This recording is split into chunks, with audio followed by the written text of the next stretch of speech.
Hi friends, అందరికీ నమస్కారం. ఈ వీడియోలో ఎల్జీ ఇన్వర్టర్ సింగిల్ డోర్లో వచ్చే ఎర్రర్ కోడ్స్ గురించి మనం తెలుసుకుందాం ఫ్రెండ్స్.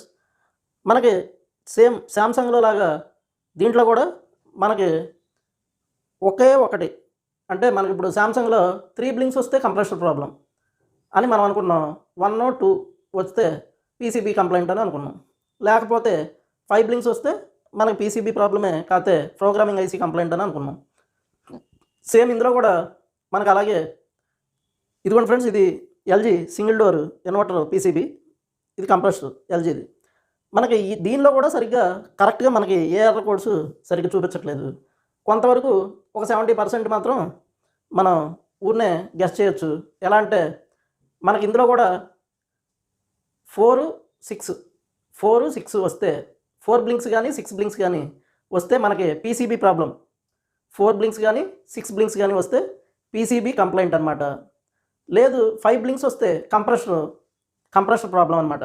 5 బ్లింక్స్ వస్తే కంప్రెసర్ కంప్లైంట్. 3 బ్లింక్స్ వస్తే మనం ఓఎల్పీ కంప్లైంట్ అయినా ఉండొచ్చు, పీసీబీ కంప్లైంట్ అయినా ఉండొచ్చు. మనకి సేమ్ దాంట్లో లాగానే ఒక 5 బ్లింక్స్ వస్తేనే కంప్రెసర్ స్టక్ అయిపోవడం కానీ లేకపోతే కంప్రెసర్ పోవడం కానీ జరుగుద్ది. మనకు 3 బ్లింక్స్ వచ్చినప్పుడు మాత్రం పీసీబీలో కంప్లైంట్ అన్నా ఉండాలి, లేకపోతే ఓఎల్పీ అన్న. దీనికి ఎల్జీకి ఓఎల్పీ ఉంటుంది, ఓవర్లోడ్ ప్రొటెక్టర్. ఓఎల్పీ పోయినా మనకు అలా 3 బ్లింక్స్ వస్తుంది అనమాట.